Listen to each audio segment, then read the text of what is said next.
Hello and welcome to the Washington Week Webcast Extra. I'm joined around the table by Molly Ball of The Atlantic, Karen Tumulty of The Washington Post, Amy Walter of the Cook Political Report, and Jeff Zeleny of ABC News. What a team.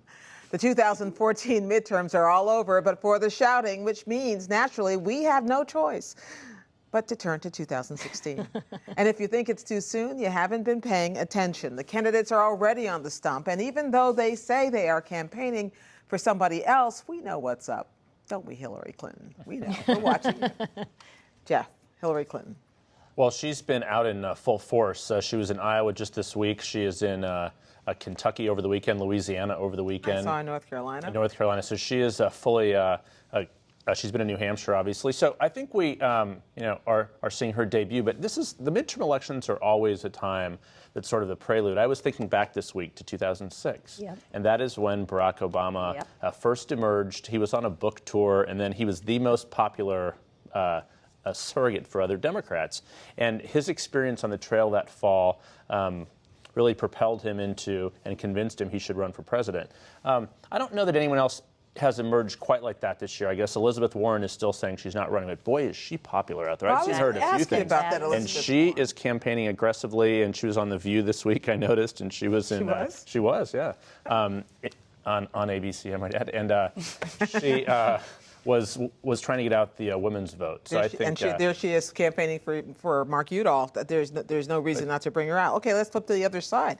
Jeb Bush made a little news this week. Saying he's not thinking about that. Wait, right? Like I don't know. Negative. Yeah, it's like the triple negative. I'm not. The son said he's thinking about it. My son hasn't talked to me. Yeah. What's going on with Look, I think that there are a whole lot of people who'd like to see Jeb Bush run, and everywhere he goes, he gets people telling him how much they would like to see him run. But he's got still, I think, some things holding him back. The most significant is there's talk about that his family is not particularly encouraging, especially his wife. Now you hear talk that no, she's bought in.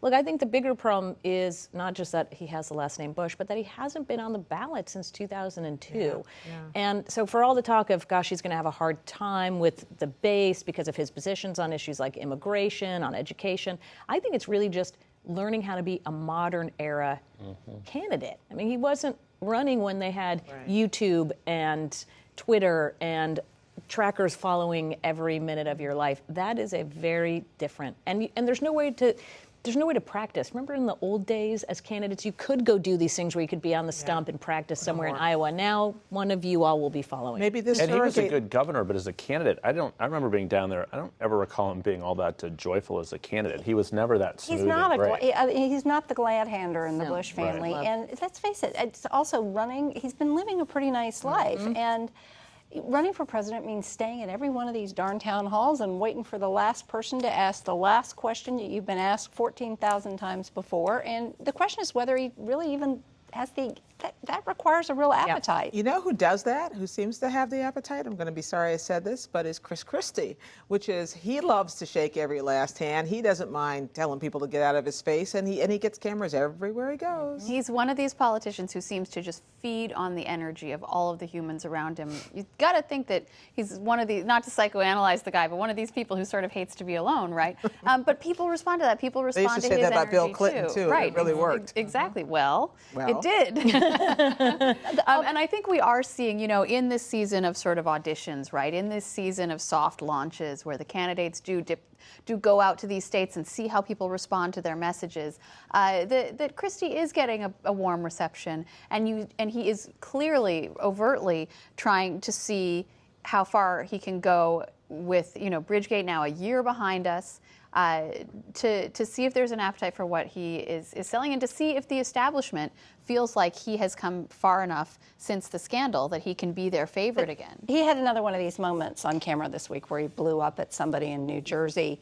And I do think that the first time that happens when it's a farmer in Iowa, it may go over a little bit differently. So the question is how well that combative Christie style. Yeah. And it's not They'll just be waiting for him too. I mean, right. They're going to try to exactly. bring it out. And it's not just the candidates Well, it's possible themselves. that's what that guy was doing in New Jersey. Well, that's right.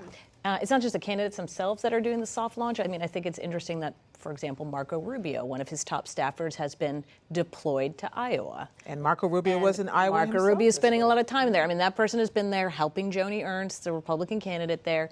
This is building up chit time. This is not done just accidentally. Now, as I look at my list, I see a lot of Republicans: Rick Perry, Rand Paul, Ted Cruz, Bobby Jindal, Mike Huckabee, Sarah Palin, Paul Ryan, even Mitt Romney is talked about.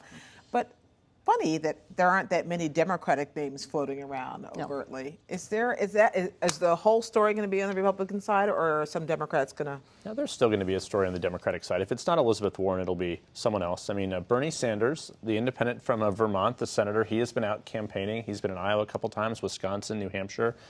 He is going to at least spend some time doing it. You have Martin O'Malley, the governor of Maryland, the outgoing governor of Maryland. She's not going to have the field entirely to herself, but as long as she's in, it's going to sort of block others from thinking about it. Back to the Republicans for 1 second, though. Rand Paul, I think Wait, before you do that, the vice president, remember? Oh, the vice president, yeah, he may run, but I'm not quite sure. I don't think so. Well, But back to Rand Paul just 1 second. He has earned his establishment credentials in this cycle. He walks away, I would say, as a winner because he endorsed Mitch McConnell, and he is out there everywhere. He's actually wanted on the campaign trail. Ted Cruz is not. Ted Cruz has been told, don't come to Iowa, don't come to New Hampshire, don't come to Colorado. It goes back to what the conversation we were having in the broadcast about moderation being prized. Yeah, I just want to say about the Democrats, I want to cover a Democratic primary as badly as you do, but Bernie Sanders isn't even a Democrat. Martin O'Malley's at 1% in the polls. I mean, stranger things have happened, but I would be really... it just doesn't look polls at this don't mean point. Anything now. I no, mean, polls don't mean anything now. Senator Obama, but the Senator establishment Clinton. does, and there's not a big Democratic establishment crying out for an alternative to Hillary either. Well, there's nothing in the poll. I agree with you that there's nothing in the polls right now that suggests that Democrats want something else. Back in 2007, Hillary Clinton was in the mix, but she was not at the place where she is now. And even liberals, you look at the percentage of liberals who say that they are excited about Hillary to run, it's not only much higher than it was in 2007, but it's higher than among moderates. So this idea that there's a hunger right now from the left for somebody else, it's not that there's a hunger, it's that anything can happen. That is very true. That is true. And maybe that's what on the the Democrats Republicans, are counting on. Well, but Republicans, there is a hunger because there's no front runner. They want something. They can't quite figure out what it is. Democrats at least now know what they want. Oh, joy. See there? We've done it. We've broken our rule, and we're completely into 2016, where we'll be force-feeding it on you all year long. Thanks for watching, everyone. While you're online, check out my take this week on why 2014 is probably not the year of the woman for a change. And we'll see you next time on the Washington Week Webcast Extra.